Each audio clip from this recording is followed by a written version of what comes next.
O Final Level Cast está de volta para mais um episódio, dessa vez com um assunto assim, vamos dizer, Coelho, como você pode me ajudar? Um assunto aberto? Cara, você tirou as palavras da minha boca, Dan. A sincronia tá perfeita aqui entre a gente. Temos um assunto em aberto aqui pra poder conversar sobre jogos, não é, Márcia? Um assunto que é um mundo de coisas a se falar, né? Muita coisa, assim, pra gente falar, uma abertura muito grande pra gente falar. Incrível esse tema hoje. E falando em abertura, como é que vocês estão, gente? Eu não perguntei, né? Normalmente eu pergunto como é que vocês estão, dessa vez já foi assim, né? Tá tudo bem? Eu tô com calor, é assim que eu tô, mas tô bem. Fora isso, tá ótimo. Rio de Janeiro, né, cara? Dizem que o calor mata o coronavírus, tô protegido. Incrível, eu tô com frio. Eu tô com a meia e um moletom.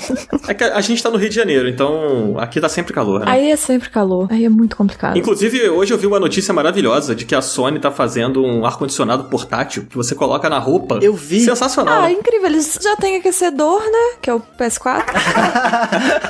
Aí, mas assim, eu vou falar uma curiosidade aqui, cara. Isso é real federal, tá? Eu já vi várias vezes, tipo, em uma loja de ramen lá em Tóquio, e aí uns caras que estavam trabalhando em alguma construção, alguma coisa assim, eles ficam com uma roupinha, tipo aquele boneco da Michelin, que eles ficam todos cheinhos, porque eles têm um ventilador dentro da roupa. Meu Deus. E aí deixa ela toda cheinha, assim, cara, porque eles passam muito calor do lado de fora. É muito doido. Deve ser incrível. Cara, mas falando em calor, a gente hoje tem um convidado aqui que a voz dele é uma voz que aquece o meu coração toda vez que eu escuto, que é o nosso querido Guilherme Dias, cara. Bem-vindo, Guilherme, tudo bem? Aô, potência! E aí, meu povo, tudo bem? Graças a Deus. Melhor agora que você tá aqui com a gente, pô. Muito obrigado pelo convite, é um prazer estar aqui com vocês, pessoas que estrambólicas, inoxidavelmente estrogonóficas, que eu gosto bastante, e vai ser um prazer debater com vocês e discordar de todo mundo. Perfeito, perfeito. Vai ser incrível, até se estiver discordando, porque a voz é tão boa que você vai entrando assim num soninho quase, que a voz vai acariciando seu ouvido, Não, né? esse episódio, Márcia, com a sua voz e com a voz do Gui... Gente, não dorme. Coelho, dá uns gritos no meio do episódio pro pessoal A não gente vai dormir. fazer um ASMR aqui. Eu acho que eu vou me recolher aqui e ficar apenas escutando, porque minha voz não chega aos pés das vozes maravilhosas de Guilherme Dias e Mass Effect. Ah, para com isso. Mas, Gui, como é que você tá, cara? Eu tô bem, eu tô quarentenado, né? Eu tinha me mudado pra São Paulo um pouquinho antes de começar a pandemia, e aí eu fui pego com umas calças arriadas aí nessa história toda, vim pro apartamento pra morar sozinho, nem consegui terminar de organizar tudo, e aí tive que adaptar minha vida também do escritório pra montar meu equipamento aqui, tenho gravado aqui também, né? Produzindo as coisas pro The Enemy, mas assim, tamo aí vivendo, eu fiquei meio surtado nos primeiros meses, como acho que a maior parte do pessoal, mas agora eu tô um pouco mais conformado, adaptado, e aí um dia de cada vez, né? Ah, com certeza. Desculpa ser meio bad vibes, né? Não, mas Se você quiser eu dou resposta política também. Tô ótimo, gente. E vocês? Gente, tô ótimo, é incrível não sair de casa, não ver gente. É ótimo passar álcool em gel em tudo. Tô vivendo o momento da minha Eu vida. já não gostava de ninguém mesmo, agora eu tô vivendo feliz. Eu já escutei isso, gente. Gente falando assim, tô melhor agora. Não tem que ficar saindo de casa pra ficar Meu interagindo Deus. com gente que eu não quero. Gente, pelo amor de Deus, gente. Porra. Meu Deus. Mas, cara, deve ter sido louco, né? Porque, assim, eu quando fui pra São Paulo, quando eu morei em São Paulo, esse período inicial, assim, os primeiros meses, né, de quando você se muda pra uma outra cidade, não sei se você já morou em outras cidades, Gui, mas é sempre uma adaptação mais vagarosa, né? E aí aconteceu isso tudo. Você já tava há quanto tempo em São Paulo, quando rolou a pandemia? Fazia 2 meses que eu tava em São Paulo. Caraca, eu muito ainda bom. tava organizando as coisas, né? Porque eu me mudei, eu recebi a proposta por parte do Omelete no final do ano passado e eu tava naquela correria de entregar TCC da faculdade, de fazer freelance pra completar ali, inclusive alguns pro Omelete, né? Cobrindo a CCXP. E eu tinha que ainda entregar a casa de lá, conseguir um outro apartamento aqui. Então foi aquela loucura. Eu me mudei depois do Natal, tava começando, né? Comprando uns móveis, descobrindo como ia pros lugares, decorando o caminho de casa até o Omelete. E eu conheço São Paulo bem mais ou menos. Eu conheço mais o centro, assim, que eu vim algumas vezes a trabalho. Mas tava sendo aquela coisa de, beleza, vou tirar uns 6 meses de adaptação, mas infelizmente aí o mundo mudou, né? O mundo começou a acabar e eu vim pra casa ficar trancado aqui. Como eu disse, eu fiquei um pouco surtado no início, porque eu já tava longe, né? Das pessoas que eu conheci e gostava lá da minha cidade, que eu morava em Curitiba. E aí eu tive que também lidar com o fato de não ver os meus colegas de trabalho, que eram pessoas que estavam se tornando meus amigos, né? De não sair pros rolês, que era uma das coisas que me atraíam em São Paulo, assim, apesar de não gostar muito da cidade, sabia que tinha muito lugar legal pra sair aqui. Então foi meio bizarro. E aí, por exemplo, a gente tá aqui falando, né? A gente vai falar de videogame num podcast de games. O que eu tô tentando fazer é manter a cabeça ocupada produzindo material sobre games lá no The Enemy. Tenho trabalhado bastante nos últimos 2 meses aí, principalmente. E também jogando videogame, tentando acabar com um backlog gigante aí, né? Acho que todo mundo tá meio nessa, né, de tentar zerar o backlog. Mas então, hoje o nosso papo, né, Coelho, vai ser exatamente sobre sobre mundos e sobre mundo aberto, no caso, sobre jogos que exploram essa... Vamos chamar de mecânica? Não sei se é mecânica. Estilo. Estilo. Estilo. Design. Bom.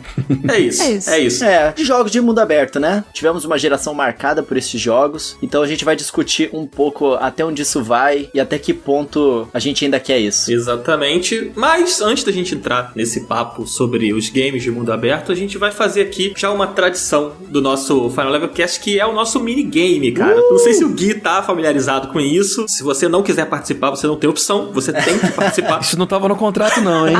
Mas é obrigatório. Mas você vai adorar participar. Você vai ficar, feliz da vida. Meu Deus do céu. As letrinhas pequenas no contrato, que você não viu, diziam que você tinha que participar desse minigame. Então hoje, nós teremos aqui um duelo de Guilherme Dias contra Rodrigo Coelho. Ai, meu Deus, eu não tava preparado pra isso também, não. Aonde que estavam as letrinhas pequenas desse contrato? Toda semana o Coelho no minigame, sem saber, e a gente pega ele de surpresa do mesmo jeito. Exatamente, eu já tava aqui, no chat procurando aonde que tava o roteiro do minigame, que eu não tava achando. Agora eu entendi. Tava aqui, com a gente. Oh, meu Deus. Então, Gui, é o seguinte, o minigame de hoje, cara, é o show do Sei Não. Isso eu gosto.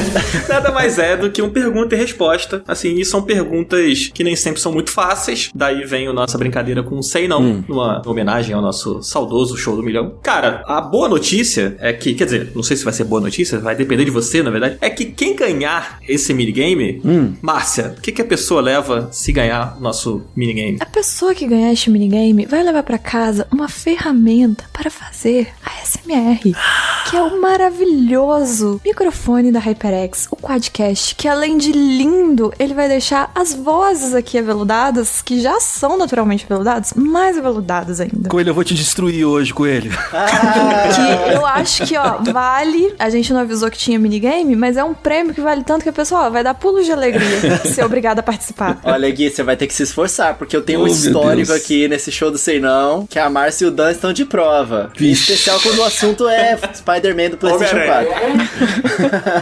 Torce pra ter umas perguntas de Spider-Man, de Horizon. De Zelda. Torce pra ser essa. É verdade, Gui, só pra contextualizar, o Coelho é um cara que ele adora contar vitória, assim, né? Não, porque eu sou ótimo nos minigames. Não, eu conheço tudo. Mas ele não ganha nunca ganhou. Isso não é verdade. Só porque você falou isso agora, você vai fazer a história mudar hoje. E Gui, eu aguardo ansioso por exibir o meu podcast da HyperX lá no Twitter, te marcar, tá bom? Oh, meu Deus do céu. Então vamos lá, se o Gui ganhar, ele leva o Quadcast pra casa. Se o Coelho ganhar, ele não leva nada, porque ele já tem Quadcast. Qual foi? E se o Coelho perder, ele ainda perde o podcast dele pro Gui, e o Gui leva 2. Então, beleza, tá combinado, Coelho? Combinado, tô confiante, cara. Eu vou ganhar isso, vocês já sabem disso. Então lança braba. Não vale usar o Google, hein? Tá bom. Olha lá, hein? Honestidade. Confiança total. Vamos lá, Gui. Em que ano foi lançado Assassin's Creed Black Flag? Que é a opção A, 2012, opção B, 2013, opção C, 2014 ou opção D, 2015? Foi em 2013 ou 14, ai meu Deus do céu. Foi em 2013, porque foi cross-gen. 2013? Isso. Pode perguntar? Como assim pode perguntar? Pode? Vai. É referência ao Show do Milhão, desculpa. Desculpa, eu não saquei o suspense. Guilherme Dias tá nervoso. Tô um pouco nervoso. Cara, tá certa a resposta, cara. Parabéns, 2013. Quase falei 2014. Mas aí eu lembrei que 2014 foi o Unity. Foi um mix de emoções. Foram muitas emoções. Gente, eu ia errar essa, eu acho, porque eu acho que no Wii U ele saiu em outra data. Sem usar essa desculpa, né? Provavelmente. A minha referência do Wii U, ainda bem que você perguntou, foi pro Gui, não pra mim. Ih, olha só, fortes emoções. A segunda agora vai pro Coelho, então Coelho. Vamos nessa. A próxima pergunta pra você então, hein, Quantos Shrines existem em The Legend of Zelda Breath of the Wild? Opção A, 95. Opção B, 102. Opção C, 120. Opção D, é muito Shrine pra contar, rapaz. Essa aqui, eu tô nadando de braçada nessa aqui. Eu acho que você foi muito favorecido nesse início. Eu acho que eu fui favorecido. 120 Shrines. E você está certíssimo. Olha só. Ficou certo nesse minigame, né, gente? Palmas, por favor. Você ia saber essa aqui, só por curiosidade? Ia. Na verdade, eu não sabia com certeza, mas eu ia chutar 120. Tá bom. Aí, Gui, a batalha tá acirrada aqui, Tá hein? acirrada. Eu vou te destruir, eu já falei. Vamos lá então, vamos ver se vai destruir mesmo. Terceira pergunta pra Guilherme Dias. Como se chama a engine usada em Metal Gear Solid 5 The Phantom Pain? Opção A, MT Framework. Opção B, Fox Engine. Opção C, Frostbite. Ou opção D, décima? Fox Engine. Opção B, Fox Engine? Isso. Tá certa a resposta, cara. Tá certa a resposta. Olha aí. Só tem os brabos. Olha só aí, ó, acirradíssimo. Vamos lá, Coelho, vamos ver se vai manter assim. Pergunta número 4. Quem é o diretor de Elder Scrolls 5 Skyrim? Ah, essa eu sei. Opção A, Todd Howard. Opção B, Ashley Shane. Opção C, Jeff Gardner. Opção D, Pete Hines. Eu gastei todo o meu inglês dessa pergunta, tá? Eu deveria saber isso, né? Eu acho. Será? Não, tô confiante aqui, ó. Letra A, Todd Howard. Olha só, mas gente, esse minigame, ó, igualzinho, os dois acertando tudo. Acertei? Acertou. Yes! Olha Só só. fácil também, né? Vamos combinar. Já sabia. É verdade. Olha, já tivemos perguntas mais difíceis aqui. Esse cara que fez esse minigame tá fraco hoje. O tal do Dan Schettini. É isso aí. Vamos lá. Quinta pergunta vai pra Guilherme Dias. Essa é um pouquinho mais complicada, hein? Em que mês foi lançado The Witcher 3 Wild Hunt? Opção A, fevereiro. Opção B, maio. Opção C, julho. Ou opção D, novembro? Maio de 2015. Caraca. Cara, o maluco é muito na rápido, lata. não é possível. Tá certo, cara. Acertou. Eu tô impressionado aqui agora. Nem pensou, Caraca, cara. eu fiquei preocupado. Essa eu não ia saber, não. Porque se você perguntasse pra Switch, eu ia falar outubro de 2019. Eu fiz um vídeo especial de 5 anos de The Witcher mês passado, mês atrasado. Eu estou contra um oponente complicado aqui, Dan. Vocês bem complicado aqui hoje, mas vamos lá. Ó, agora é a última. A gente vai ver como que vai ficar essa situação aqui agora, hein, Coelho? Ó. Ai. Quantas missões possui Red Dead Redemption 2?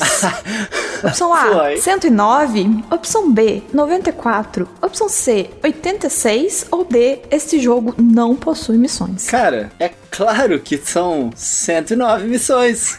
E a gente teve um minigame gabaritado aí, ó, pelos dois lados. Caraca, acertei! Eu não acredito. Você procurou no Google essa, não é possível. Não. Eu chutei aqui, cara, do topo da cabeça. Mas olha só, as duas perguntas que eu acertei aqui no chute foi letra A, hein? É, olha aí. É o padrão, né? Temos um padrão. Olha, então, gente, vamos Vai lá. rolar uma morte súbita aí? Como é que vai ser? Então, historicamente, Márcia, né? Quando acontecem empates, a gente anula o minigame, né, Márcia? Não é isso que acontece? É, a gente consulta o manual, né? Esse manual que tem 3.500 páginas. Pesquisa aí no caso de Eu empate. vou dar uma pesquisada, pera só um minuto. Não, eu quero esse quadcast da HyperX, por favor, gente. Ô, Márcia, pesquisa naquela página que fala sobre pessoas com voz rouca bonita contra o coelho. Eu tava exatamente aqui, você acredita nisso? Tá. Eu peguei exatamente essa cláusula aqui, ó, que falava que nesse caso a pessoa que tiver a voz mais aveludada ganha o microfone. Parabéns, coelho! Você ganhou! Parabéns, Coelho. Não, nesse caso, a regra é clara. Eu não tenho como ganhar do Gui nessa aí. Então, Gui, parabéns pelo quadcast, tá? Eu aceito a minha derrota. Porque em termos de minigame, a gente pode até empatar. Mas a sua voz, Gui, é de apaixonar. Ai, para. Fiz até uma rima pra você, ó. Aí, tá vendo? Só o cara é um poeta. Para que eu fico vermelho, eu sou muito tímido. Mas olha só, é um presente da HyperX pra você, do Final Level e da HyperX. E você vai presentear a gente com a sua voz gravada nesse microfone. É vitória pra todo mundo.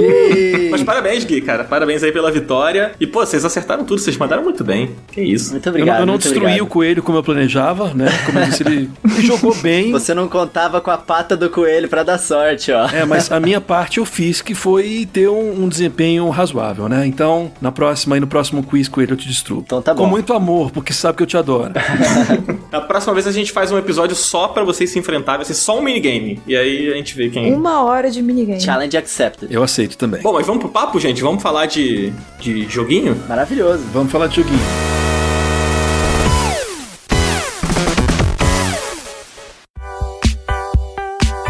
Pois é, e no Final Level Cast de hoje falaremos sobre os games de mundo aberto, né? E um dos elementos constantemente presentes nesse tipo de jogo é a sobrevivência. Normalmente a gente precisa caçar para se alimentar, fazer missões, né? As quests e tudo mais. Mas e se fosse igual na vida real? Porque aqui no Final Level Cast, mesmo em tempos de isolamento, a vida é bem mais simples. Com o Delivery Subway, contamos com um cardápio para deixar qualquer cavaleiro medieval com a armadura arrepiada. Os nossos subs já chegaram aqui. Então procura o Subway lá no seu aplicativo de delivery e faz igual a gente. Sempre vai ter uma promoção te esperando. É só você pedir o seu.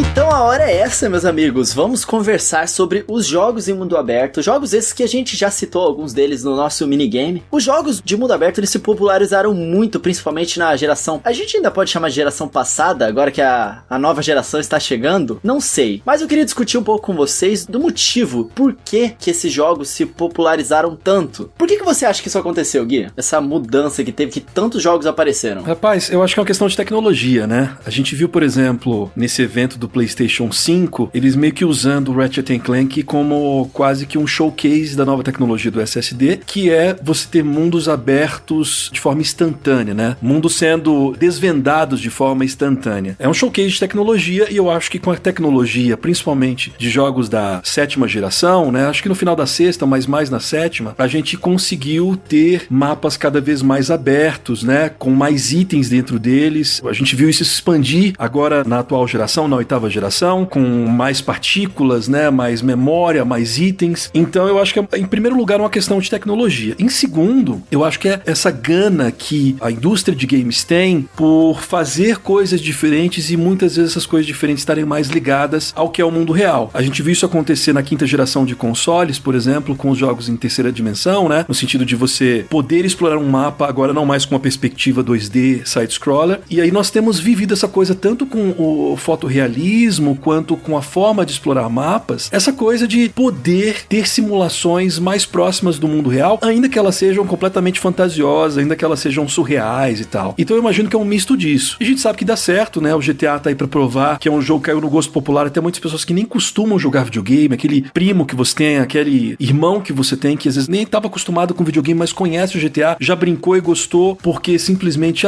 dá pra andar de carro e atropelar a velhinha, essa coisa toda, né? É mais ou menos por aí. Eu sinto um pouco também que a necessidade de mais conteúdo, né? Quando você abre o mundo pra exploração, você não se limita a, tipo, pra eu inflar o conteúdo do meu game, eu preciso colocar mais fases, eu preciso colocar mais chefes. Não, o mundo é aberto, então eu coloco um bonequinho aqui que dá uma quest, eu coloco um outro ali que não sei o que, aquele ponto do mapa que você chega depois de determinado momento, aquela parte abre, né? Muitos jogos trabalham dessa forma. E as pessoas, elas estão, já há um tempo, né? Existe aquela coisa de que, esse jogo aqui que tem 12 horas de história não vale o meu dinheiro, sabe? Eu quero um jogo com 30, 40, 50, 60 horas de história. E às vezes, com o mundo aberto, isso é um facilitador, né? Pra você poder inserir mais conteúdo, inserir mais história, inserir mais desafio. Você soma aí a liberdade de gameplay, que a gameplay fica mais variada, quando você pode explorar, quando você pode enfrentar diferentes inimigos dentro de um mapa gigante, né? Então, que traz muitas possibilidades. E a gente viu realmente, o Gui citou o GTA fez escola, né? Lá atrás,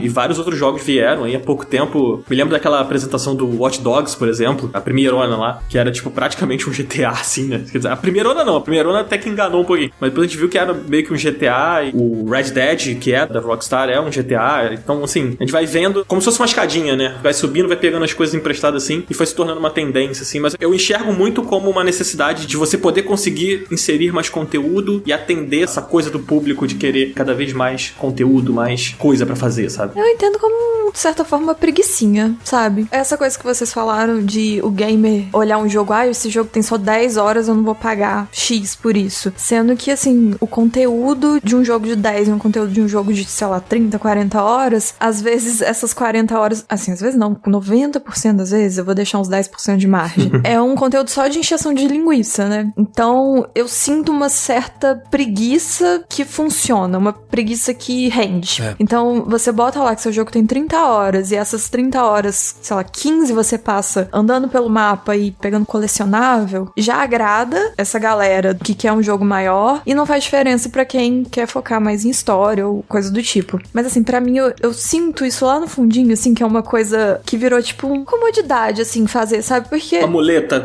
É uma muleta, porque igual a gente vê, até os jogos mais focados em história, como The Last of Us 2, agora, eu senti isso e muitos outros, todo jogo agora tem essa parte meio mundo aberto, que você vê que é meio que só uma encheçãozinha de linguiça, não é tão essencial. É mais pra agradar essa galera que quer mais horas. A indústria, ela tem essa coisa de tendência, né? E a gente acompanha, a gente vê que tem sempre esse conflito do projetista, né, do designer, com o cara da publisher, o executivo. Então, quando vem, por exemplo, um jogo de mundo aberto, estoura e vende pra caramba, e as pessoas elogiam porque o jogo deu liberdade, fez coisas diferentes, aí a grande publisher vai lá, putz, a gente quer fazer uma coisa do mesmo gênero, então vamos investir em fazer algo do mesmo gênero. gênero. A gente viu isso acontecer, por exemplo, na geração passada com multiplayer, né, que era obrigatório que todo jogo single player tinha que ter um componente multiplayer, que o jogo fosse mais ou menos assim. Agora a gente tá vendo o Battle Royale, né, que todo jogo tem que ter um Battle Royale. É, isso que eu ia comentar. E no negócio do mundo aberto, foi algo que rolou. Eu me lembro muito bem ali no início da geração passada, quando surgiram jogos como Assassin's Creed, o primeiro Assassin's Creed 2007, né, que tinha várias ideias interessantes, mas ele sofria exatamente desse problema. Olha o tamanho desse mundo, quantas pessoas tem nele, quantos edifícios, mas você repete sempre as mesmas sidequests, você faz sempre os mesmos objetivos. É um mundo que parece ser um mundo vazio. E essa é uma crítica que, inclusive, né, até hoje ela meio que é pertinente quando você fala de Assassin's Creed. E aí você lembra de outros mundos abertos mais condensados, como, não precisa nem falar nada recente, falar do Banjo-Kazooie lá no Nintendo 64, que era um mundo aberto, mas era um mundo aberto bem menor, com coisas pra você fazer.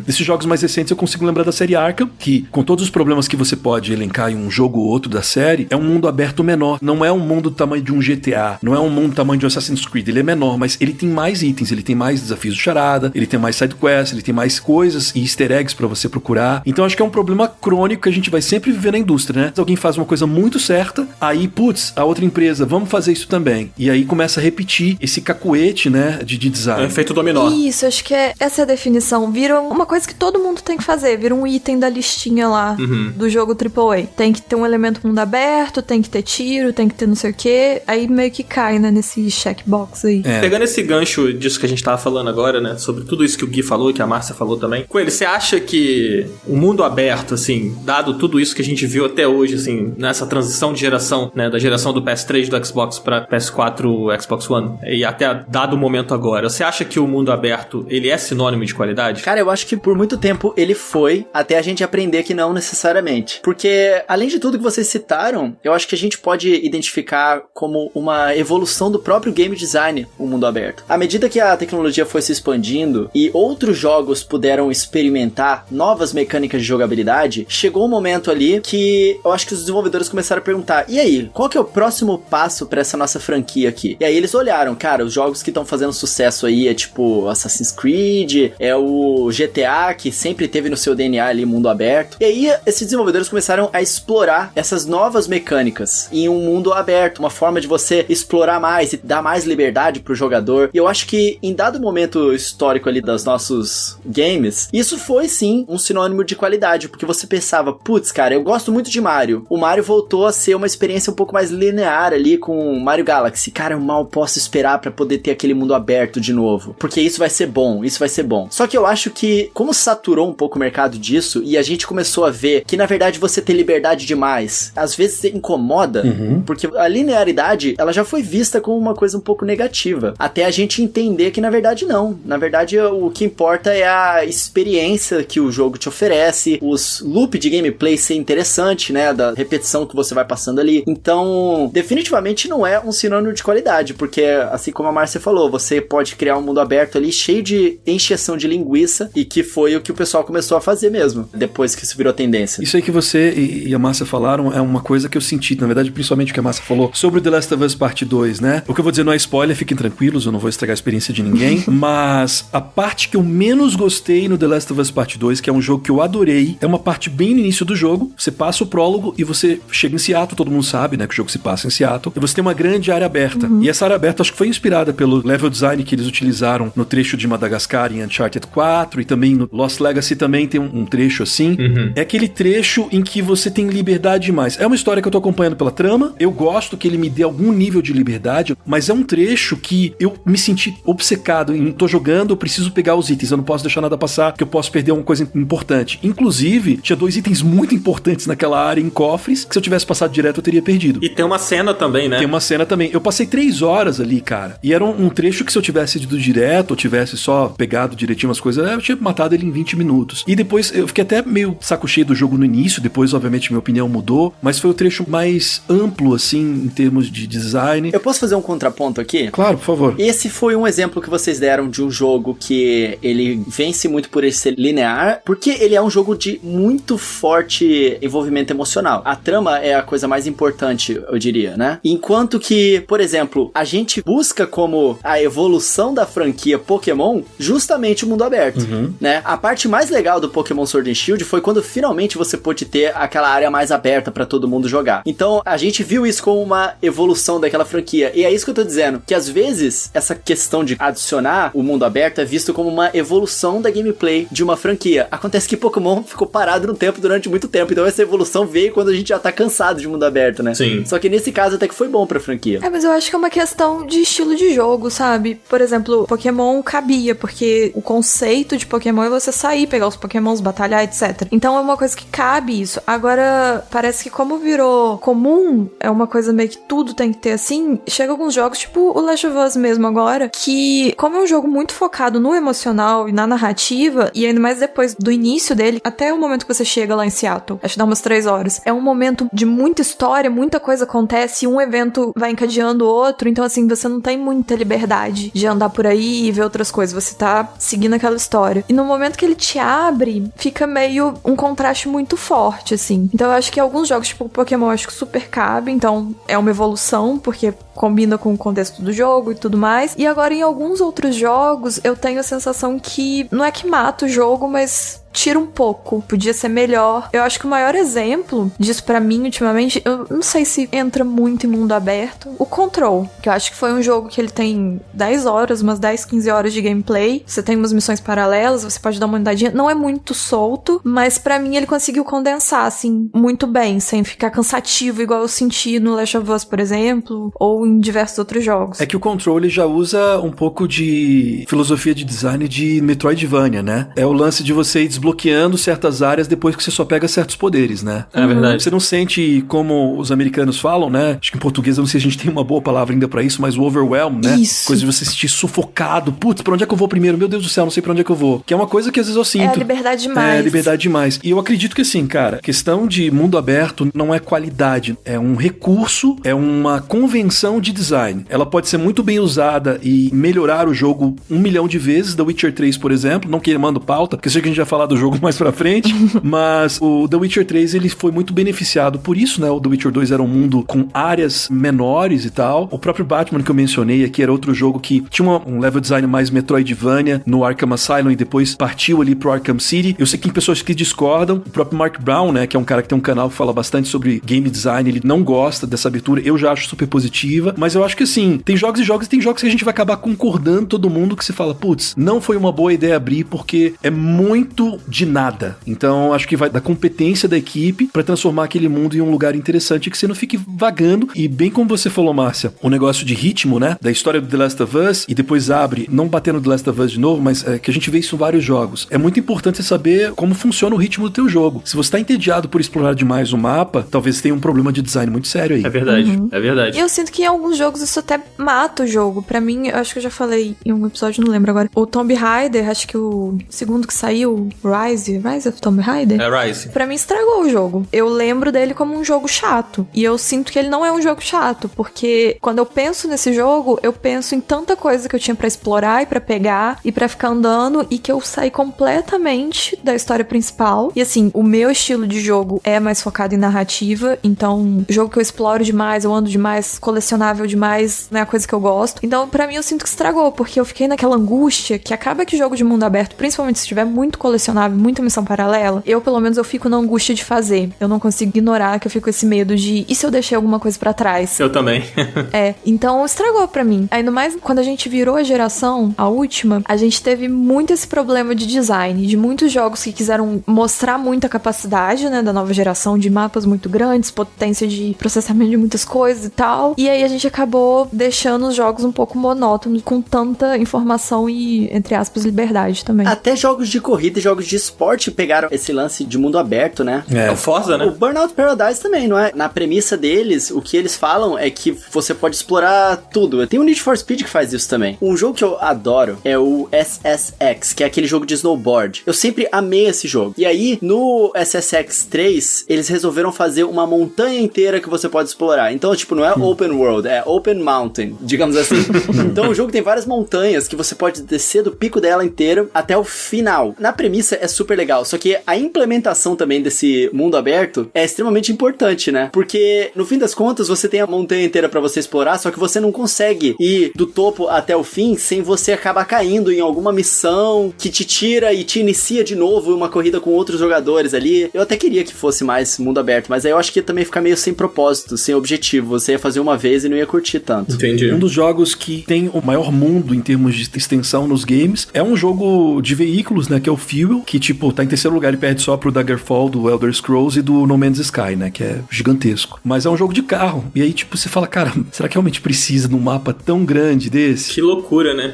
Tudo isso que a gente falou me leva a mais uma questão, que eu normalmente eu discuto muito isso com as pessoas, assim, a gente já falou sobre isso aqui no Final Level Cast, não sei exatamente qual episódio, eu até falaria pra galera buscar, mas eu realmente não me lembro, sobre o que faz um bom mundo aberto, assim. A gente sempre entra no assunto de Zelda, e a gente fala sobre Skyrim, a gente fala sobre esses jogos que são considerados referências, assim, de jogos desse estilo, né, de mundo aberto. Pra vocês, assim, o que não pode faltar e o que vocês esperam quando vocês vão pegar um jogo, vão pegar um game, sei lá, tipo Ghost of Tsushima que vai sair agora aí, o que vocês estão esperando num Ghost of Tsushima, sabe? Pra que você considere ele um bom jogo de mundo aberto. Tem alguns elementos. Eu não falei isso no início do podcast, mas eu sou uma pessoa que eu, por muito tempo, não gostei de mundo aberto. Era jogo de mundo aberto, pra mim, tipo, acabou, não tenho interesse. Até que alguns games mudaram minha percepção, inclusive o Batman Arkham City foi um dos principais nesse quesito. Eu gosto de mundos que eu não ande muito tempo sem fazer nada, movendo do ponto A ao ponto B sem nada interessante pra fazer. Isso é uma coisa que eu não gosto. Então eu gosto de mundos que tenham várias atividades que sejam interessantes. Eu gosto do fator imprevisibilidade também, que é uma coisa que eu encontrei bastante no The Elder Scrolls 5, né, no Skyrim. Nossa, demais. Quando a gente for falar mais do jogo em si, eu tenho uma história muito boa pra contar. Pode contar agora se quiser, pode contar. Posso contar agora? Pode contar, conta aí. O Skyrim é um dos meus jogos preferidos da vida. Eu fiz ele uma campanha só nele, nunca fiz outra. Eu tô enrolando de alguns anos pra voltar, porque eu jogava muito obsessivamente. Eu tenho 400 horas de jogo já nele. Nossa senhora. É. Teve uma vez que eu tava em Riften, fica no extremo sudoeste do mapa. Tinha um mercadinho lá em Riften que ele abria 9 horas da manhã, se eu não me engano, fechava perto das 6 da tarde. E no Skyrim eu tava tentando aumentar os meus perks de alquimista, né? Então, tava fazendo um monte de fórmula pra subir as minhas habilidades ali. Então eu fiz muita fórmula vagabunda que não prestava pra nada, que era só pra fazer subir meu nível da árvore. E aí, falei, putz, Skyrim tem aquele nível, né? Que você não pode carregar muita coisa, senão você não caminha. E eu tava cheio de poção e as poções pesam. E eu falei, eu vou jogar essas poções fora. Onde que eu vou jogar? Ah, vou jogar aqui no meio da praça mesmo, em Riften. Eu comecei a jogar as poções no meio da praça e bem na hora rolou o momento de fechar as lojas. E aí tinha um cara que eu tinha feito uma quest pra ele era um elfo negro, que eu não lembro o nome dele. Eu tive que, sei lá, falar com o irmão dele, lá não sei aonde. Ele tinha virado meio que meu brother. E aí tinha uma outra mulher que eu não gostava muito, que tava lá também, que era uma vendedora. O elfo negro pegou uma das minhas poções no chão e meio que começou a interagir com ela, tipo, olha isso aqui, que legal que eu achei. Caraca. E veio essa outra mulher e começou a brigar com ele. Os dois puxaram a faca. Meu Deus. E eles começaram a brigar, eles se mataram. Por causa das poções que eu joguei lá na minha frente. E você assistindo de longe, comendo pipoca. E eu assistindo de longe, eu falei, como alguém pensou em criar uma interação desse tipo num mundo aberto, sabe? Caraca. Cara, isso aconteceu, sei lá, faz uns 7 anos, eu nunca mais esqueço. O Skyrim é um jogo que eu gosto muito porque na época ele me chocava sempre. Eu tava, sei lá, com 100 horas de jogo, eu descobri uma armadura nova, descobri uma quest nova, descobri um lugar que eu nunca tinha ido, descobri um tipo diferente de inimigo. Então, foi depois uma experiência que eu vi, né, segundo as suas devidas proporções evoluídas no The Witcher 3, né? Eu considero que em termos de experiência, de fantasia medieval, talvez ele seja o que pegou o legado do Skyrim pra essa geração. E eu gosto de imprevisibilidade, né? Que depois a gente acaba encontrando isso também no Zelda Breath of the Wild, que é de longe também um dos meus mundo aberto preferidos, se tornou um dos meus jogos preferidos da vida, que você vai descobrindo coisas, depois o Coelho vai falar muito sobre isso, eu imagino, mas você vai descobrindo coisas que você pode fazer com a física, com os objetos, com os inimigos que você não tinha ideia no início do jogo. E também essa coisa do o jogo não te entregar tudo de cara, de você ir descobrindo, você tá lá com 100 horas, você vai e descobre uma coisa diferente, e que não é uma coisinha pequena, uma coisa que às vezes vai ser um grande game changer, assim, na sua experiência. Então eu acho que o mundo aberto, ele precisa não ser chato, ele tem que te surpreender e ele tem que parecer vivo, que é uma coisa também que eu pelo menos senti isso, né? Imagino que pessoas discordem, mas no Red Dead Redemption 2, né, em que os personagens, eles têm uma rotina, eles têm às vezes falas que você não imagina. Tem uma quest no The Last of Us na cabeça.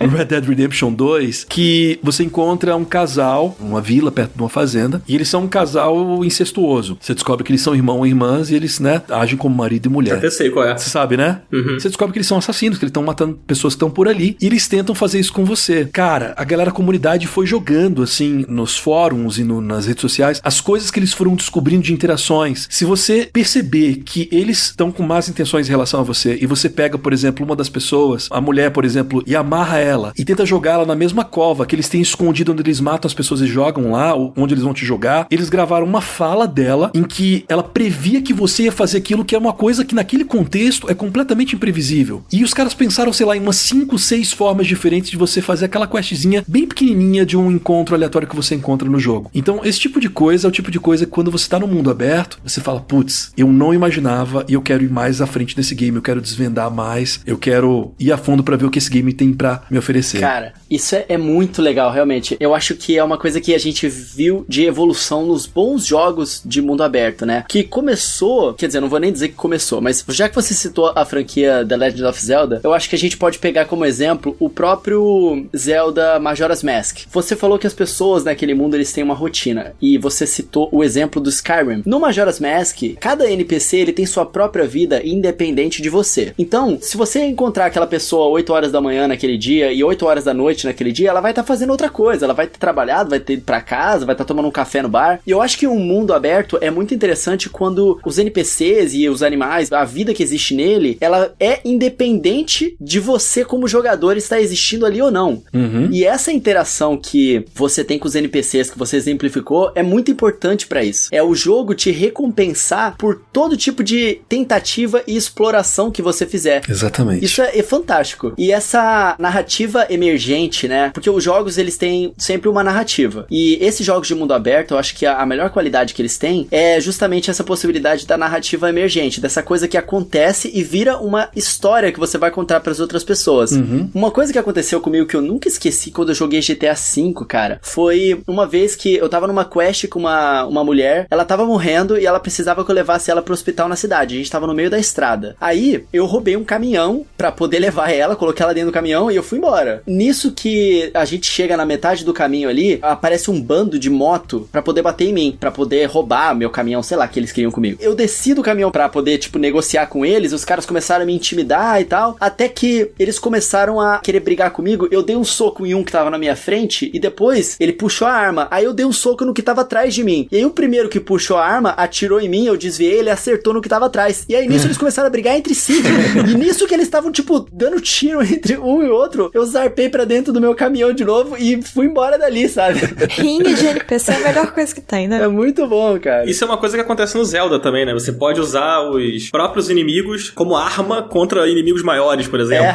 É incrível isso. A coisa que eu achava mais incrível no Skyrim era isso, era você tá dando teu rolê pra ir de um ponto A ao ponto B pra fazer sua quest, e aí, sei lá, ver um dragão ou um gigante atacando, tipo, um grupo de ladrões ou coisa do tipo. É muito massa você ver que o mundo não é uma vitrine, não é uma maquete que tá ali só esperando você passar pra fazer as coisas, que ele tá agindo por conta própria, e ele vai fazer as próprias interações, ele vai ter as próprias brigas e as tretas dele. Eu sei que o Skyrim é um jogo, né, que a gente tá inclusive mencionando, mas é um jogo que tá feio, né, em termos de animação, de visual de forma geral, mas ele ainda tem vários insights, mesmo 9 anos depois, que um monte de jogo agora dessa geração, que saiu, sei lá, agora, o ano passado, ainda não tem. Cara, Skyrim pra mim é um expoente, assim, de jogo de RPG. Eu joguei muito Skyrim, não tanto quanto você, Gui, mas eu joguei muitas horas, assim. Um fato que eu já contei aqui no podcast é que eu nunca terminei o Skyrim. Eu nunca enfrentei o Alduin. Sério? Na batalha final. Nunca, nunca. Assim, eu tenho muitas e muitas horas, assim, de Skyrim, e eu nunca fui até o final, porque eu sempre fui nessa de, tipo, cara, eu vou fazer a minha história aqui, e eu vou pegando as missões que eu quiser. Tipo assim, eu já recomecei Skyrim algumas vezes, mas pra jogar com builds diferentes e tal. Mas eu sempre fazia o quê? Eu seguia até a quest que você precisa falar com os velhinhos lá, como é que é o nome deles? Os Greybeards. Exato, exatamente. Depois disso daí, eu fazia a minha história, e é isso, vambora, vamos caçar troll, vamos pegar uns magia louca, e o meu lance com Skyrim sempre foi isso, jogar Deus dará, porque era o que eu curtia, assim. Eu sempre gostei de RPG, gosto muito dessa coisa de você poder construir o seu personagem, viver a sua história ali e tal. E o Skyrim foi um dos poucos jogos que me proporcionou isso. O The Witcher, que você citou, o The Witcher 3, e o próprio Zelda, né, são jogos que você joga com personagens que têm suas próprias histórias. E o Skyrim, ele me oferecia essa, como se fosse uma plataforma pra eu inventar o que eu quiser, assim, sabe? E aí eu ia e fazia o jogo da maneira que eu queria. Isso é uma folha em branco, né, no Skyrim. Exatamente. Você pode fazer isso se você quiser, né? Ele oferece essa possibilidade pra você, e eu acho isso incrível, assim. E uma das coisas que eu gosto em mundo aberto é uma coisa que tem no Skyrim, que tem em outros jogos como Zelda, por exemplo, que a gente vai citar muito Zelda aqui, eu acho. Não quero me repetir, assim. Acho que a gente vai acabar citando. E o Red Dead também, que é a coisa das quests, assim. Por exemplo, eu recentemente joguei Assassin's Creed Odyssey. Foi um jogo que eu não curti, assim, porque muito dele eu sentia que as quests, às vezes, parecia que elas não faziam muito sentido com a história do meu personagem e que às vezes não faziam muito sentido com o que tava acontecendo ali, sabe? Às vezes eu me sentia assim, tá, beleza, eu tenho que ir ali pegar uma flecha pra mulher, ou eu tenho que ir não sei onde levar o sapato do cara. Pô, eu sou um espartano sinistro, treinado, guerreiro, brabo, não sei o que, e vou fazer a quest de levar o sapato de não sei onde. Office Boy da Grécia Antiga, né? Pô, sabe? Se ainda fosse em tempo de pandemia, mas não é, cara. Aí eu ficava meio assim, pô, cara, isso me brocha, sabe? Quando eu começo a ver. É o que me incomoda em side quest também. A maior parte dos games faz isso, cara. O próprio Final Fantasy VII Remake que a gente tava jogando recentemente faz isso também. A gente falou isso na última gravação que a gente fez, cara. Aquela quest no início do jogo, que você tem que se resgatar os gatinhos lá, jogando com o Cloud. Cara, eu acho aquilo ali muito nada a ver, cara. Eu até entendo que eles tentaram, não sei se todos vocês jogaram Final Fantasy. Ainda não. Joguei não. É uma side questzinha bem simples, assim, não afeta o jogo de ninguém, assim. Eu acho ela muito fora, assim, da parada, sabe? Ela é muito fora da história, ela é muito fora do que é o personagem, e esse tipo de coisa pra mim me brocha, assim. E aí quando eu penso, cara, eu vou encarar um jogo, tipo Assassin's Creed, por exemplo, que é um jogo que eu sei que tem papo de 60 horas pra você terminar. E aí, pô, eu peguei aqui X side quests, ou X quests, que me colocam em situações que eu me sinto fora daquela realidade, tipo, se o jogo não me coloca dentro daquela realidade, na hora ele me perde, assim, sabe? E olha que eu joguei bastante o Assassin's Creed, eu joguei umas 15 horas dele, assim, sabe? Mas não deu pra continuar. Pra mim, assim, depois de 15 horas eu continuei com essa sensação e eu não curti. Coisa que o Zelda, por exemplo, The Witcher, o Skyrim, o GTA, eles não fazem isso, assim. Eles sabem como filtrar da pequena historinha do NPC, da velhinha que, sei lá, que quer ajuda pra fazer sei lá o que, até aquela quest gigante que você tem que enfrentar um inimigo muito cabuloso. Sempre você sente que você tá vivendo aquela história, que o seu personagem faz parte daquele mundo, que aquele mundo tem uma vida, que aquele mundo tem uma personalidade também, que eu acho que é um fator importante. O mundo também tem. O mundo também é um personagem, sabe? Quando o jogo é de mundo aberto. Então, se o mundo não é um personagem convincente, o jogo não me ganha, sabe? Essa é a minha sensação. Total, isso eu acho muito inacreditável na época que a gente tá, com a capacidade técnica que a gente tem, capacidade criativa que a gente tem também, ter essa preguiça em fazer side quest. Porque não faz sentido essas missões que você tá falando, ser uma guerreira treinada e tal.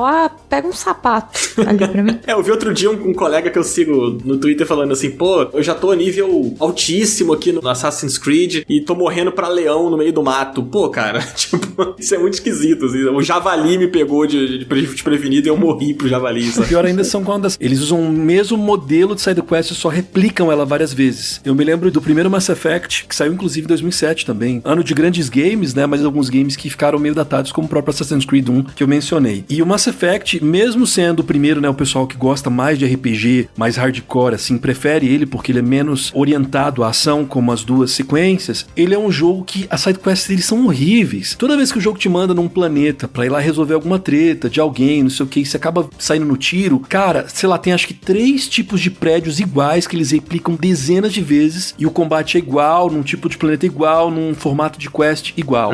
Obviamente, né, não quero ser anacronista aqui, tipo, é uma coisa da época, mas eu vejo que muito jogo de mundo aberto não conseguiu evoluir e sair disso, de parar de replicar sidequest só pra gerar volume. E aí, de novo, a gente fala do The Witcher 3, né, que é um jogo que ficou muito famoso justamente porque fez certo. Cada sidequest, às vezes as sidequests eram mais interessantes, inclusive que a quest principal. Você descobriu uma história diferente, um monstro diferente, sabe, um conto, uma lenda sinistra. E é isso que o cara que tá explorando quer. Ele quer ser surpreendido, ele quer ser instigado e intrigado, né? Sim, é verdade. Você falou agora, né, sobre evolução. E aí eu acho que a gente volta um pouquinho no tempo, assim, e vamos dar uma passada, assim, a gente não vai entrar muito a fundo, até porque a gente não tem tanto tempo, mas os jogos, eles foram evoluindo, a gente lá atrás teve Zelda, a gente teve Mario 64, GTA e tal, e tiveram elementos que foram sendo puxados e sendo replicados em jogos no futuro. A gente falou alguns aqui, mas eu gosto de pegar como exemplo também o Mario 64, cara, que é um jogo que, pô, é de plataforma 3D. Ele apresentava uma opção pra você viajar naquele mundo ali, isso lá atrás, assim, e isso foi tão copiado, tão replicado no futuro. Coelho que ama esse jogo de paixão, você botaria o Mario 64 como uma referência, assim, de mundo aberto, assim, daquele gênero dele? Eu não vou dizer que ele inventou o Hub World, mas definitivamente ele fez certo.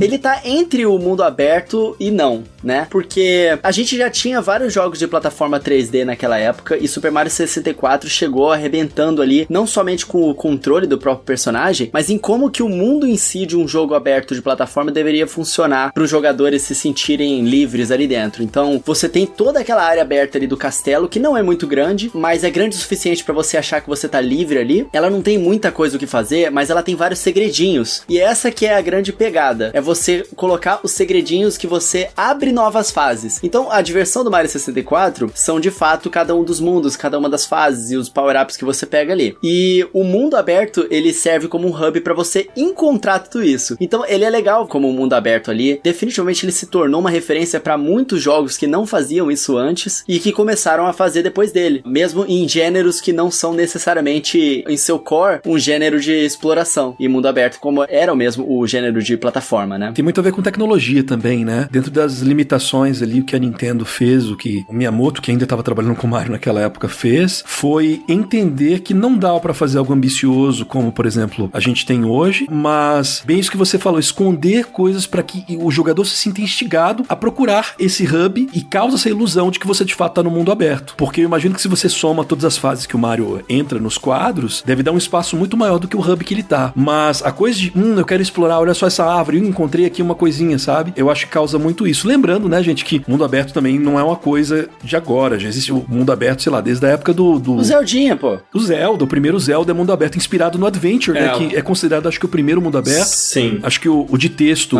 ele é o primeiro jogo mesmo, mas aí depois tem aquela versão do Adventure da bolinha lá, que é o primeiro jogo de mundo aberto mesmo que saiu pro Atari nos anos 80. Esse é aquele que você chega na ponta de uma tela e abre uma nova tela e você vai indo. Isso, exatamente. Sim, sim. Tem um vídeo do pessoal do Jogabilidade que eu recomendo demais, é o Retrocompatibilidade do Adventure. O André, ele explica o tipo de acrobacia técnica que o cara que fez o Adventure teve de implantar ali com aquela tecnologia tão limitada do Atari pra fazer o jogo funcionar e por que ele foi tão influente na época dele, né? Porque era impossível fazer aquilo, o cara foi lá e fez. Sabendo que era impossível, foi lá e fez.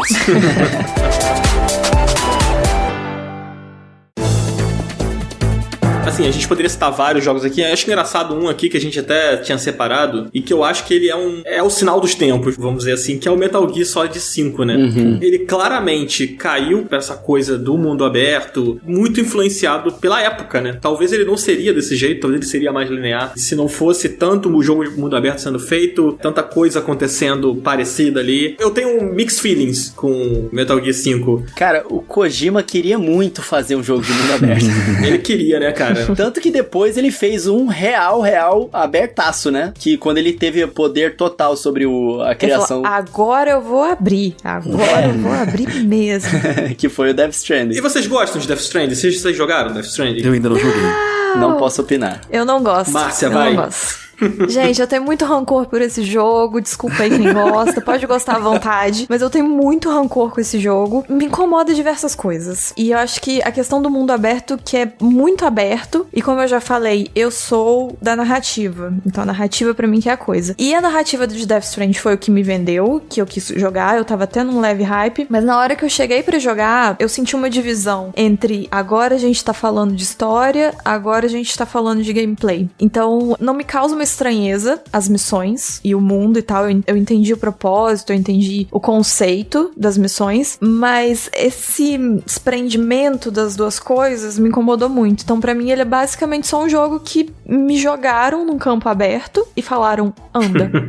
Porque tipo, não tem, sabe? Igual isso que vocês estavam falando do Skyrim, por exemplo, de às vezes aparecer um NPC e ter uma surpresa. Esse jogo pra mim não tem surpresa. Ele é completamente previsível, assim, até onde eu joguei, tá, gente? Pode ficar à vontade, achar que é uma obra-prima. É minha opinião de 15 horas que eu joguei. Faz a ressalva, você sabe que eles ficam bravos. Eu sei. Então eu tô fazendo minha ressalva. Márcia já traumatizada pelas retaliações que já recebeu no Twitter. Nossa, eu já recebi retaliações anônimas, textões, já recebi muita coisa. Ai, que preguiça. E é principalmente por causa disso que eu tenho muito rancor por esse jogo. Eu sinto que se as pessoas tivessem lidado com o jogo de uma forma diferente, talvez eu tivesse desgostado menos.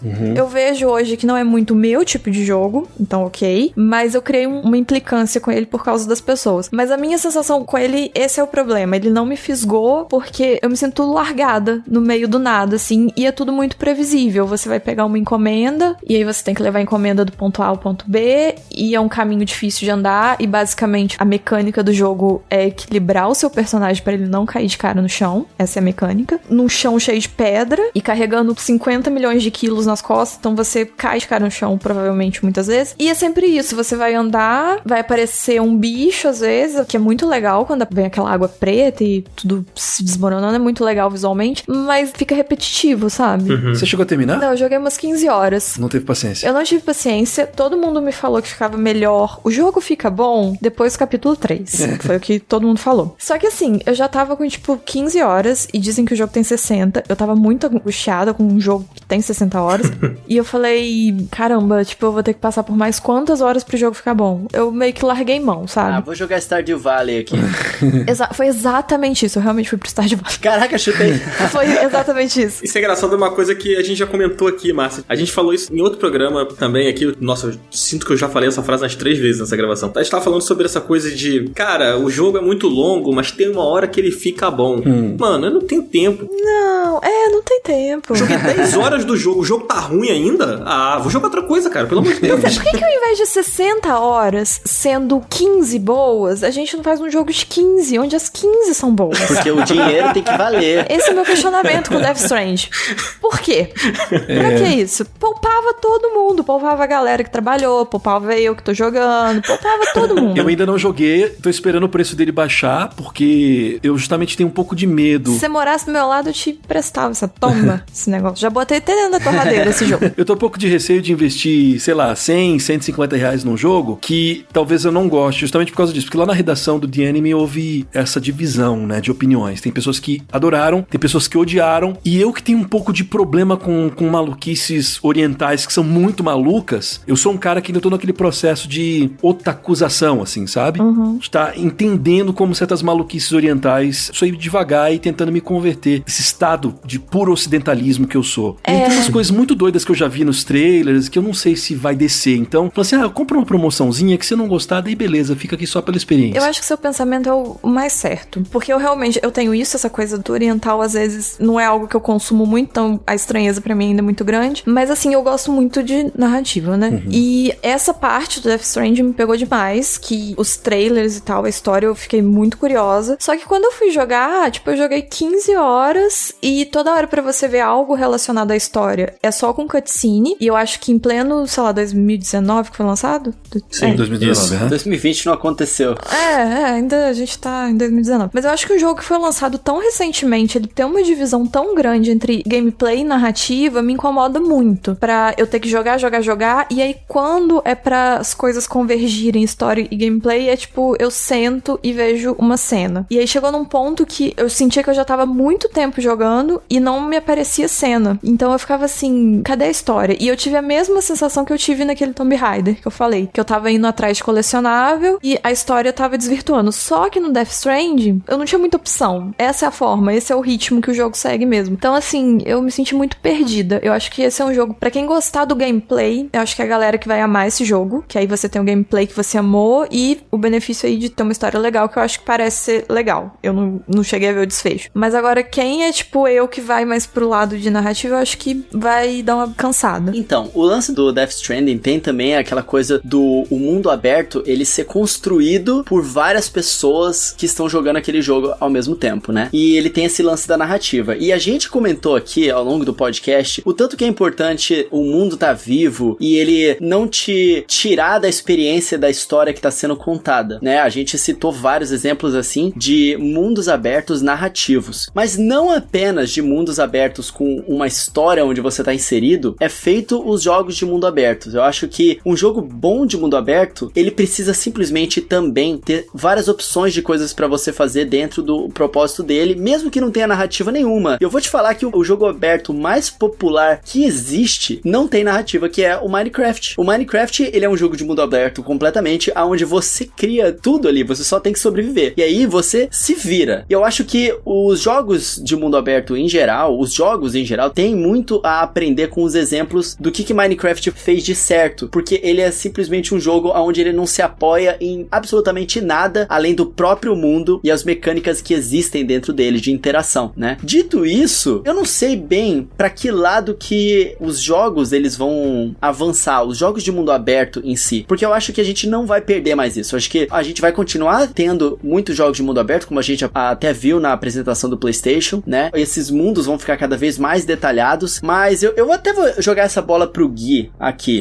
Da onde que você acha que os mundos abertos que já temos de bom hoje em dia podem evoluir? Aonde que eles podem melhorar? Eu não vou falar expandir, porque não necessariamente melhorar é o mundo ficar maior. O que você acha que vai acontecer daqui pra frente, cara? Olha, me vem 2 exemplos à mente. Um deles, como eu já falei, é o do Ratchet & Clank, que pode utilizar esse tipo de tecnologia com os SSDs que não estarão apenas no PlayStation 5, né, mas também no Series X, pra carregar mundos dentro de mundos e levar você pra lugares muito rápido. Né? Agora não é mundo aberto, é multiverso aberto. Eu acho que isso pode rolar. Uma outra coisa que me vem à mente é o que está sendo prometido pra gente no Cyberpunk, que é você ter muitas formas diferentes, principalmente no caso de RPGs, né, de você lidar com uma missão ou com uma situação ou com uma coisa que você encontra no mapa. Então tem um NPC lá, você pode se aliar a ele ou se tornar inimigo dele ou ter vários tipos de opções de interação diferentes e aí abrir essas árvores de interação com os NPCs. Eu acho que isso pode ser uma coisa que a gente pode ver mais pra frente. Acho que o Control também traz umas coisas legais e aí é um pouco mais estético, né? Mas é trabalhar mais com partículas, com mundos que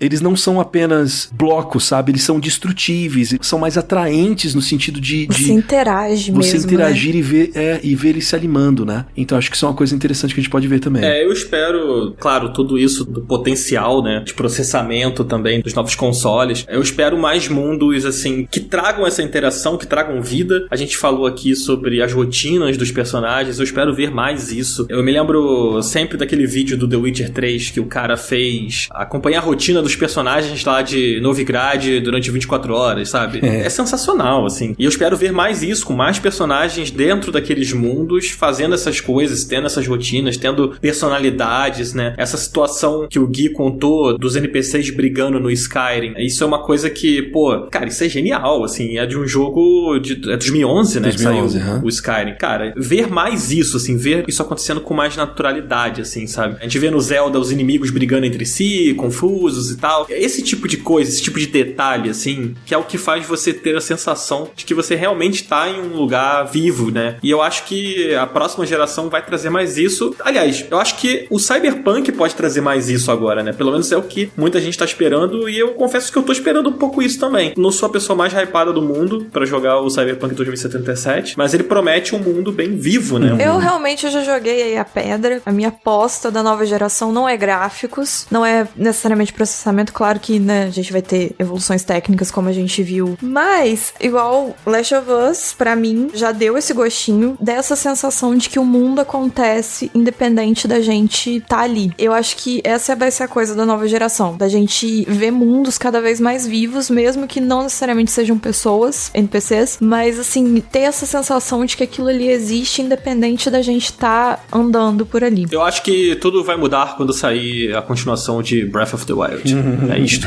Exatamente. Ao meu ver, a grande evolução dos próximos mundo abertos é isso tudo que vocês falaram. A gente falou sobre muito de rotina, né? Dos personagens eles terem interações entre si. Eu acho que os próximos mundo abertos que vão surpreender a gente é quando os personagens eles não apenas tiverem interações entre si e rotinas independentes que deixam o mundo aberto, mas inteligência artificial, que é uma coisa que come bastante processamento. A gente costuma associar processamento e poder a gráficos, mas um mundo onde os personagens eles aprendam uns com os outros e com a sua própria interação dentro daquele mundo, e ele fique complexo não apenas nos detalhes que existem nele, mas politicamente complexo. Por exemplo, se você toma uma ação que pode significar alguma coisa politicamente dentro daquele mundo, os NPCs eles alternam, eles entendem, eles reagem de forma muito mais inteligente a tudo que acontece entre eles. E depois você ter uma interação com essas pessoas que aprenderam com o que você fez e criar uma terceira coisa. Eu acho que, eventualmente, a gente vai chegar a esse ponto. Talvez Cyberpunk traga um pouco disso pra gente, né? Eu sei que eu sou convidado aqui, mas eu queria jogar uma pauta na discussão que a gente não falou ainda e eu acho que a gente não pode deixar passar. Claro. A diferença de um jogo ser simplesmente um jogo de mundo aberto e ele ser um jogo de mundo aberto sandbox. A gente mencionou várias vezes que o Assassin's Creed, por exemplo, né? Que é um jogo de mundo aberto, só que você não improvisa. Você segue, pega os colecionáveis, interage lá com as predisposições dos NPCs, e aí você tem uns GTA, você tem o Elder Scrolls, mesmo Far Cry, já falando de Ubisoft, né? Que é um jogo que permite muito mais improviso. E o sandbox tem isso, né? Ele é uma caixinha de areia, ele deixa você brincar com a física, né? Tá aí o Breath of the Wild, que é um dos maiores sandbox já feitos. Certamente. Deixa você brincar com a física, deixa você brincar com os NPCs, deixa você brincar com as regras daquele mundo. Aí, obviamente, também entra até outras questões, né? Se o jogo ele é sistêmico ou não. O Zelda, ele é, o Metal Gear 5, ele é sistêmico. Você pode brincar, né? Com chuva, com sol, o fato da visão, da luz, enfim. Entra vários itens mais complexos que tentam simular a realidade, mas eu adoro jogos sandbox que são casados com o mundo aberto, mas ao mesmo tempo não me dão liberdade demais. Eles me dão a liberdade necessária para eu brincar e explorar e descobrir pouco a pouco as loucuras que eu posso fazer lá dentro. Stardew Valley entra aí, gente? Eu tenho essa dúvida.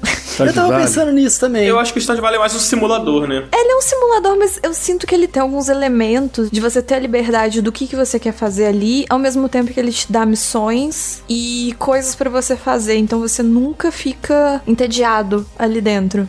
Eu sempre fico muito em dúvida, assim, da definição. Quando alguém pergunta o que é Stardew Valley, eu fico... É difícil definir mesmo. Cara, um que eu acho que entra muito nesse campo que o Gui falou é o No Man's Sky, cara. No início, o No Man's Sky era um jogo super problemático. Acho que muitas pessoas ficaram com uma impressão péssima do jogo por conta daquele momento do lançamento dele, e eu não julgo essas pessoas não, porque realmente o jogo quando saiu ele tinha muitos problemas, ele não cumpriu muitas promessas, mas hoje ele se tornou um jogo bem legal, cara. Depois das atualizações, não sei se vocês tornaram a jogar ou se vocês jogaram ele em algum momento. Eu não joguei, mas todo mundo que eu conheço que jogou No Man's Sky depois daquelas atualizações meia-culpa que eles fizeram, sei lá, um ano depois do lançamento, falaram, tipo, cara, o jogo saiu cagado, mas, tipo, tá ótimo. Eu acho que foi mais que um ano, hein? Foi, 1 ano, 2 anos, né, depois do lançamento ali. Mas tudo que eu vou falar do jogo nos tempos mais recentes, até mesmo antes da atualização de terceira pessoa, de multiplayer e tal, eles tinham trazido um monte de coisa legal que eu já ouvia vários elogios sobre o jogo. Hoje eu recomendo o No Man's Sky pras pessoas, assim, antigamente não. Eu voltei a jogar ele há um tempo, o Ricardo Regis, inclusive, me convenceu, me encheu o saco, na verdade, pra eu voltar a jogar. E eu voltei a jogar e, cara, realmente ele tá um ótimo jogo, ele tem multiplayer, ele tem tudo pra você fazer, e ele é um negócio que ele não é um mundo aberto, né? Ele é um universo aberto. Sim. Então ele leva pra um outro patamar essa coisa de expandir mundos e tal, e ele é procedural também, né? O que ajuda a não se tornar um jogo repetitivo e ajuda essa coisa do sandbox também. Que é bem o lance mesmo do Minecraft que eu falei, né? É exatamente isso. É verdade.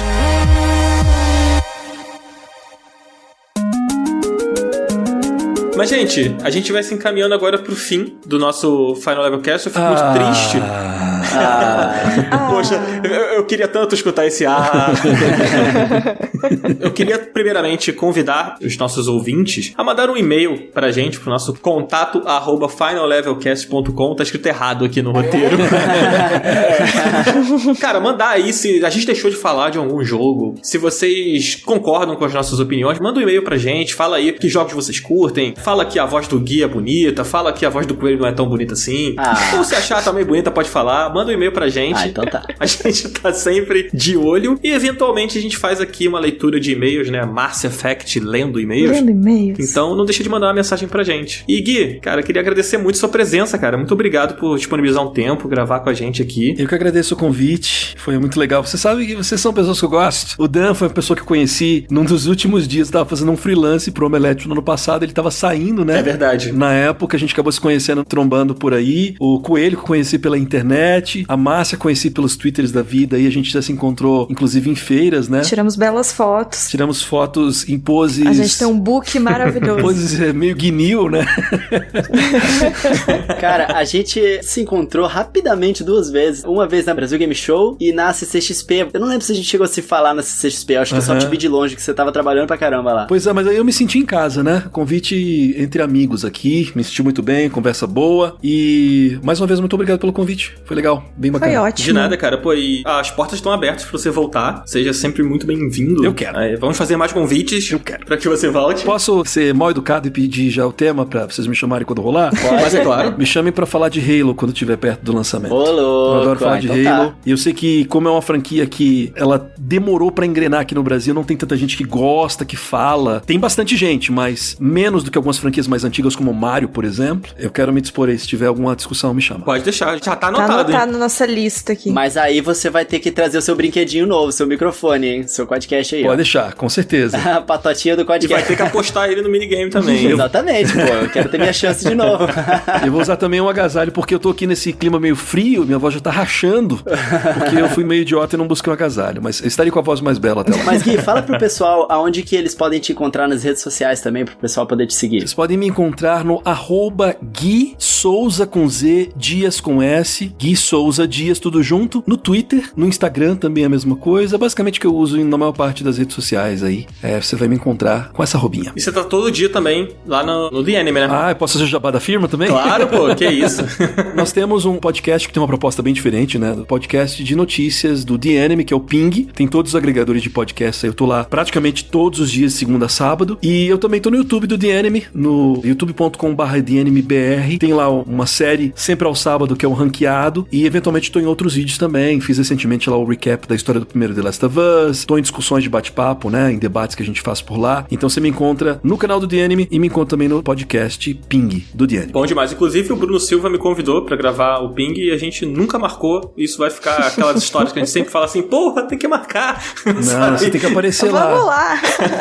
Não, mas vai rolar. Gui, novamente, muito obrigado, cara, por participar. Foi super legal esse episódio. E, Márcia, fala aí também as suas redes pra galera poder seguir suas maravilhosas postagens. Bom, eu estou lá, basicamente eu moro no Twitter, né, como eu sempre falo, e é o único lugar que eu realmente estou. Então, se você digitar na busca por Mars Effect, acho que aparece o meu avatarzinho desenhadinho, mas minha arroba lá é Troches e Mars Effect no Instagram, que é basicamente onde eu posso sair correndo. E tem meu podcast aí que, se Deus quiser, vai ter episódio novo em breve. Breve, fica aí nas mãos de Deus, com breve. Que é Mars Effect falando. É aquele ASMR que você prometeu? É esse mesmo, vai ser uma hora. Meu Deus. Só meu gato ronronando. Eu vou cobrar esse podcast da SMR. Um dia vai rolar. Mas fala aí, Coelho. Ninguém sabe as suas redes, né, Coelho? Caramba. Ninguém Vai. sabe. Bom, gente, vocês podem me encontrar no YouTube, Coelho no Japão. Vocês vão me ouvir falar bastante, muitas informações, análises de jogos e tudo mais, principalmente focado no Nintendo Switch. Apareçam lá, acho que vocês vão curtir lá a produção. E no Twitter e no Instagram, @RodrigoCoelhoC. Eu posto bastante lá, posto um conteúdo também exclusivo lá no Instagram. E o Twitter é onde eu não tenho travas.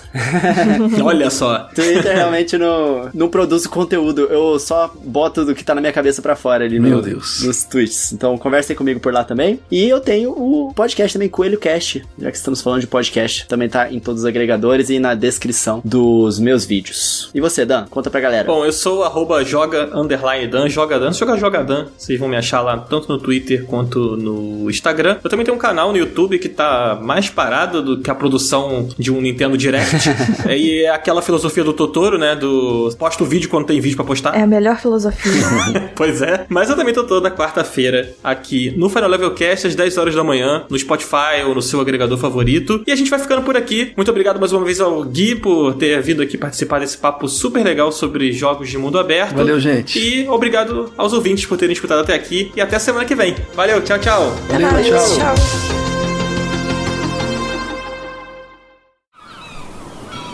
Este podcast foi editado pela Maremoto.